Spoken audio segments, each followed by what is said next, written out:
Ek hoop het gaan goed met elkeen en as jy hou van hierdie video, asseblief like hom, subscribe, stuur dit vir iemand wat dit moet hoor. En is weer eens lekker om saam met julle te wees vandag en vandag gaan ons 'n bietjie gesels oor reëse versus vestings. En ek gaan vandag dit baie mooi verklaar, wat beteken dit? Want elkeen van ons het reëse wat ons konstant veg soos 'n Dawid, maar dan wil God ons vat van waar ons reëse veg in ons eie lewe na waar ons vestings veg in die samelewing, met ander woorde in jou familie, in jou gemeenskap, by die skool, in jou besigheidswêreld. Daar wil God ook hê ons moet vestings begin breek sodat sy koninkryk kan kom.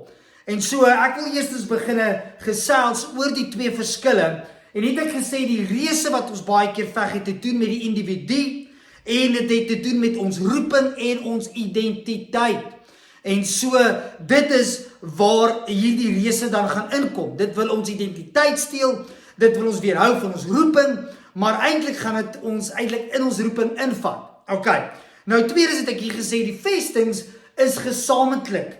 Dit is groter as net die individu, dit is waar ons vorentoe beweeg en dit is waar ons grondgebied vir God wil oorvat en inneem. So dit is 'n groter roeping as net die individu. En dis waar God wil hê ons regtig moet begin 'n impak maak. En so vandag gaan ons lekker gesels saam oor dit. Nou ek wil hê julle moet saam met my gaan na 1 Samuel 17 vanaf vers 34 tot 38, 45 tot en 48 en dan ook vers 50. Dis die gedeelte van Dawid en Goliat. So kom ons lees dit dan ook saam. Dit sê hierso in 1 Samuel 17 vanaf vers 34. Dit sê, toe sê Dawid vir Saul, as ek die kleinvee vir my pa oppas, en daar kom 'n leeu of 'n beer, en dra 'n lam weg uit die kudde, gaan ek agter hom aan en slaan hom dood en red die lam uit sy bek. As hy op my afstorm, gryp ek hom aan sy baard en slaan ek hom dood. Ek het die leeu en ook die beer doodgeslaan, en hierdie heiden, hierdie Filistyn, sal soos hulle word, want hy het die linies van die lewende God verkleineer. Verder het Dawid gesê, die Here wat my gered het uit die kloue van die leeu en uit die kloue van die beer, hy sal my red uit die mag van hierdie Filistyn. En toe sê Saul vir Dawid, gaan en mag die Here by jou wees.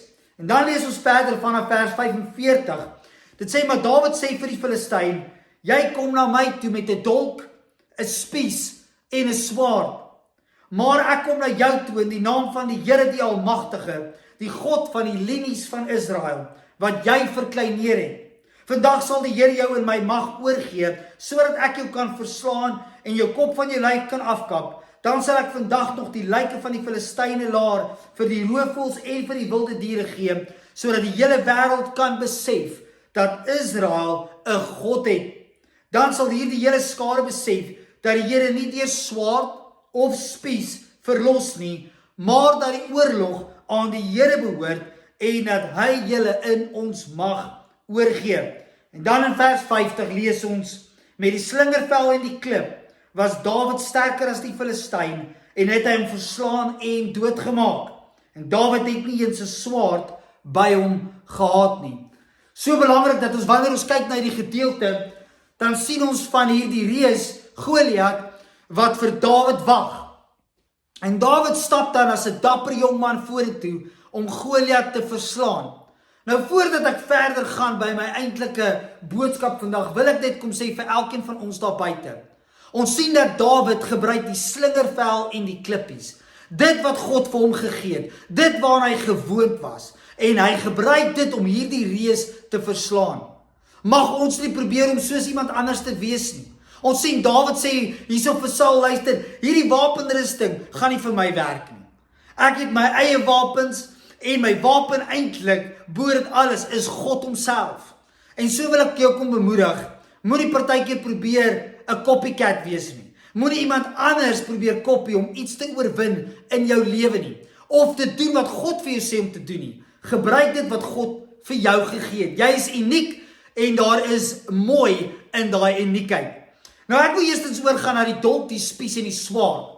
Wanneer ons kyk na Goliat en die wapens wat hy gebruik, dan wil ek hom sê dat hierdie spies nommer 1 is iets wat op 'n ver afstand gebruik word om jou vyand te verslaan. As die spies nie werk nie, dan gaan ons oor na die dolk toe, wat 'n korter weergawe van die spies is, en hy het ook 2 skerp punte aan beide kante, en dit word dan weer gebruik om hierdie vyand op 'n afstand te hou. En dan laastens sien ons die swaard is, as dit ook nie werk nie, en die vyand is naby of by jou, om dan die vyand dood te maak met die swaard. En ons gaan nou stil staan by wat beteken dit vir jou en my, en hoe die vyand vandag nog, die duiwel, dieselfde wapens gebruik, om vir jou en my as kind van God te probeer verslaan. Nou, Efesiërs 6 vers 12 lees ons stryd is nie teen vlees en bloed nie, maar teen elke mag en gesag, teen elke gees en wat heers oor hierdie sonnige wêreld, teen elke bose gees in die lig. So ek wil eerstens kom sê, soos Dawid se geveg teen 'n fisiese persoon was, teen Goliat was, is ons geveg vandag nie meer teen mense nie. Wanneer jy aangeval word deur mense se woorde ensovoorts, besef dit is die vyand wat deur hulle praat. Die vyand wil jou vernietig. Die duiwel wil ons doodmaak en hy wil keer dat ons God se roeping uitleef in ons lewe. Hy wil nie hê dat ons 'n impak maak vir God se koninkryk nie, en daarom probeer hy ons te vernietig. Nou ons sien dan hierso ook dat hy gebruik vandag nog hierdie selfde wapens. Die eerste wapen wat ons sien, Goliat dan ook het, is hierdie spies. Nou ek het hier neergesit dat die spies is 'n wapen van afstand, en hierdie wapen word gebruik om ons ook vandag nog aan te val. En dit is baie keer mense se kritiek, mense se negatiewe woorde, 'n vloek wat mense oor jou probeer uitspreek, dit kan skinder wees, en dit is wat die vyand gebruik op 'n afstand. Voordat jy nog begin met die roeping waarvoor God wil hê jy moet uitleef, voordat jy nog begin om te stap in dit wat God wil hê jy moet doen, om in haar gehoorsaamheid in te beweeg, dan sal hy mense se kritiek gebruik, se negatiewe woorde gebruik, om jou al op 'n afstand te verneder, te verkleineer, te keer, dat jy doen wat God vra. Maar mag ek en jy op God vertrou? Mag ek en jy dapper wees soos Dawid, en mag ons vorentoe beweeg? Nou ek wil hê, julle moet saam met my gaan na Matteus 5 vers 11 tot 12. Ons lees in Matteus 5 vers 11 tot 12 die volgende: Geseënd is julle, wanneer die mense julle ter wille van my beledig en vervolg, en valslik als wat sleg is van julle sê. Wees bly en verheug julle, want julle loon is groot in die hemel. Hulle het immers die profete voor julle net so vervolg. En so kan ons sien dat weer eens wanneer mense ons kritiseer, wanneer mense ons wil sleg sê, wanneer mense wil kom en negatiewe woorde teenoor jou spreek, dat God kom sê vir ons, nee, verheug jou in die tyd. En dit is ons wapen wat ons gaan gebruik.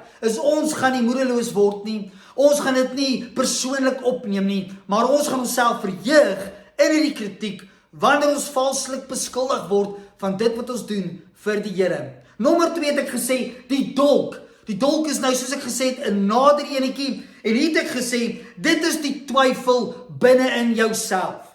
Dis baie keer daai gedagtes wat by jou opkom om te sê, het God my regtig gekies? Het God my werklik geroep om hierdie vir hom te doen? Is ek in staat om dit te doen? Kan ek dit bereik wat God vir my gegee het om te bereik? En daarmee wil ek kom sê, groter is hy wat in jou is, as hy wat in die wêreld is. Dieselfde gees wat Jesus Christus uit die dood uit opgewek het, leef in jou. En daarom kom sê God ook vir ons is tot alles in staat, deur Jesus Christus. Julle kan 2 Korintiërs 10 vers 4 en 5 ook gaan lees, en daar kom sê ek ook, dat ons breek hierdie vestings in ons gedagtes af, met die woord van God. So wanneer twyfel by jou opkom, wanneer jy dink jy kan nie, wanneer jy moedeloos voel, weet dat ons kan dit afbreek deur te sê, nee, ek is gekies. Ek is gevorm. Ek is gemaak. Voor die grondlegging van die aarde het God my geroep vir goeie werke. En so daarom kan ons op sy woord staan en weet hy het ons geroep. So ons veg daai twyfel met die woord van God. En wat sê die woord oor ons? En laastens het ek hier gesê, die swaard is die versoekings.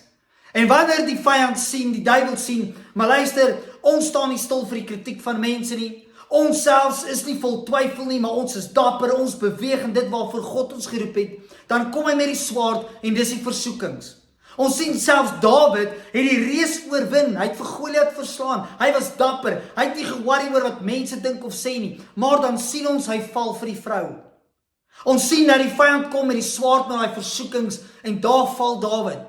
En so wil ek hom sê, dis die maniere hoe die vyand ons probeer vandag keer om nie in ons roeping in te beweeg nie. En dis daai naby geveg. En so mag ek en jy heilig lewe, mag ons weet dat God het ook ons in staat gestel om elke versoeking te weerstaan. Die woord van God kom sê vir ons, deur elke versoeking het hy 'n uitweg gegee. Julle kan die volgende verse gaan lees en ek gaan dit op die skerm ook sit. 1 Korintiërs 10 vers 13, Hebreërs 4 vers 15, Jakobus 4 vers 7 en Matteus 26 vers 41. Al hierdie verse praat van ons sal nie bo ons vermoë getoets of versoek word nie. Jesus gee vir ons die uitweg elke keer wanneer versoeking na ons kan toe kom. En so hierdie reëse in ons lewe wil ons identiteit in Christus probeer steel. Want wanneer hy ons identiteit gesteel het, hoef hy nie eers te bekommerd te wees of te worry oor ons roeping en dit wat ons vir God sal doen nie. Want in klaar gaan ons in onsself twyfel, klaar gaan ons nie doen wat God van ons vra nie, want ons gaan te dink, ons is swak en ons kan nie. Ek het hier gesê, die 3 wapens weer eens in opsomming voordat ek kom by die vestings, is mense se kritiek en woorde is die spies. Ons eie twyfel en vrese is daai dolk. En dan versoekings is die swaard. Reëse sal altyd deel wees van ons lewe, het ek hier gesê, maar God wil hê dat ons vanuit dit moet beweeg en dan ook die vestings in die samelewing breek, sodat God se koninkryk verder kan uitbrei.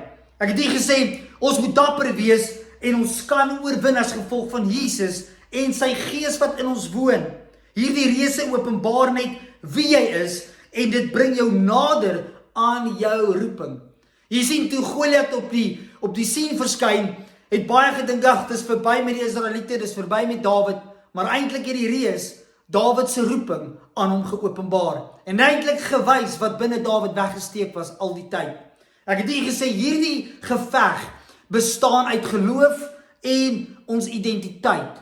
So ons veg dit met 'n dapperheid en dit kom om ons identiteit te steel of om ons identiteit eintlik te openbaar. Nou verder, wanneer ons kyk na grondgebied en vestings, dan wil ons kyk na Josua.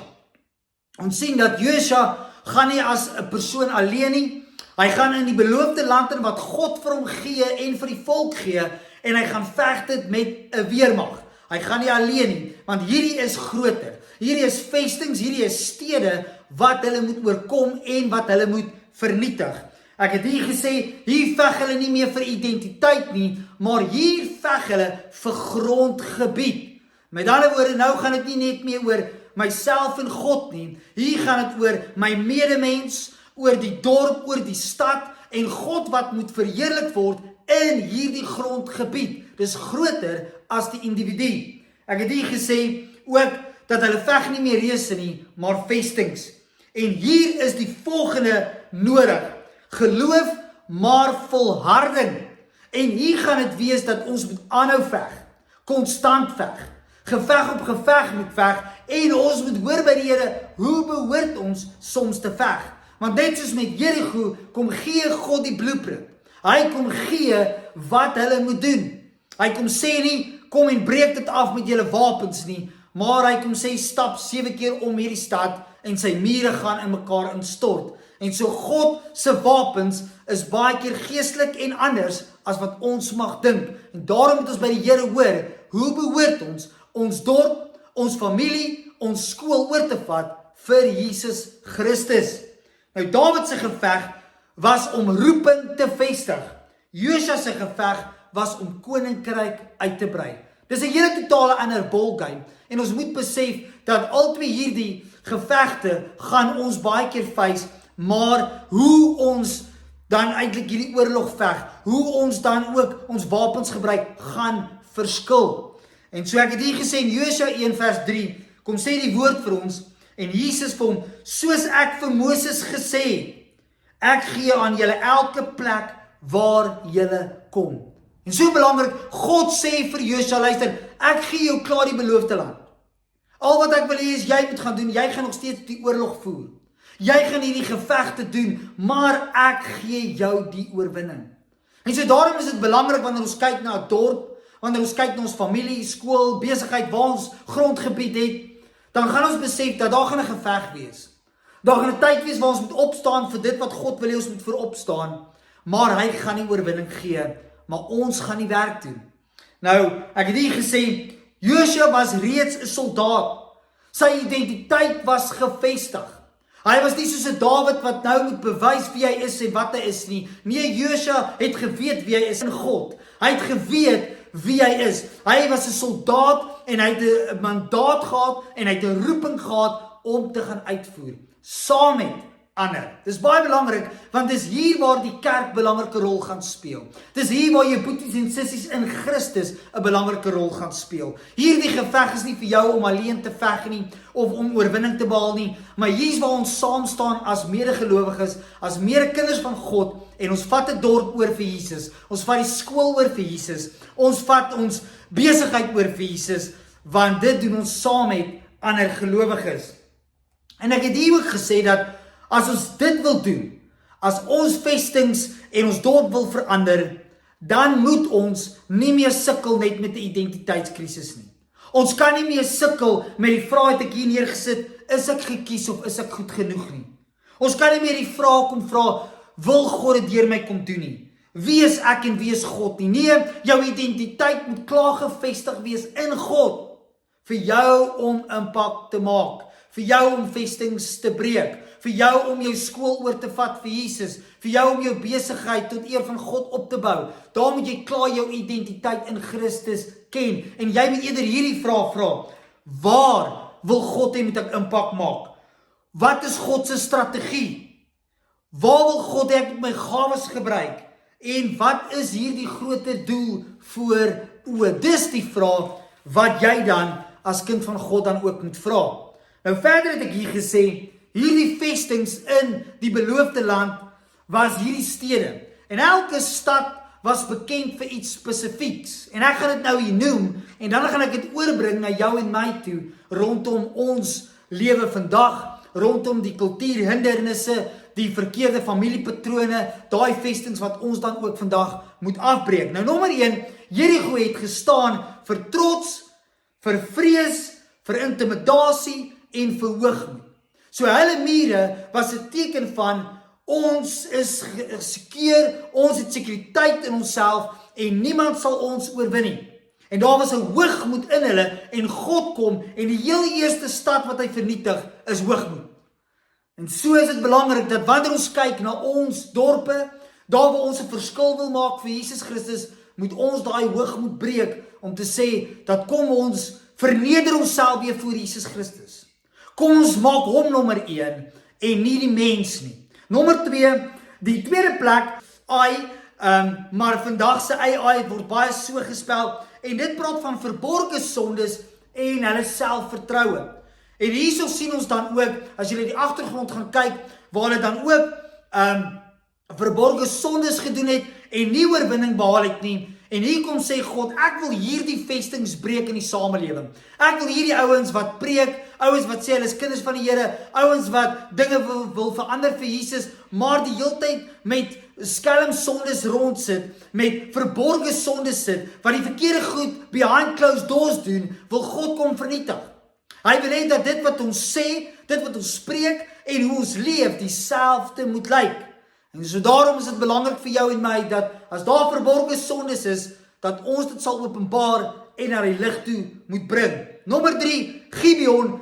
Wanneer ons kyk na hierdie stad, dan sien ons daar was misleiding en daar was kompromie. Met ander woorde, hulle het saam gesmeld met die wêreld, as ek dit so kan sê. Terselfde tyd het hulle God verkondig, maar saam gesmeld met die wêreld. Ons kan dit nie hê nie. Vandag kom vra die Here vir ons dat ons sal dapper wees vir sy naam, bold moet wees vir wat is reg en wat is verkeerd. Nommer 4 het ek hier gesê, Hazor was klomp stelsels. Hulle het politieke stelsels gehad, ekonomies en militêr, en hulle was besig met korrupsie.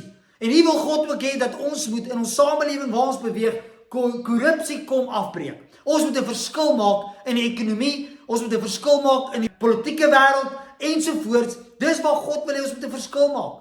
En ek wil hier ook bykom sê, baie keer het ek al gehoor, Andrew, Christendom meng nie met politiek nie ensovoorts. Nee, God wil hê waar ons beweeg, moet ons grondgebied vir hom invat.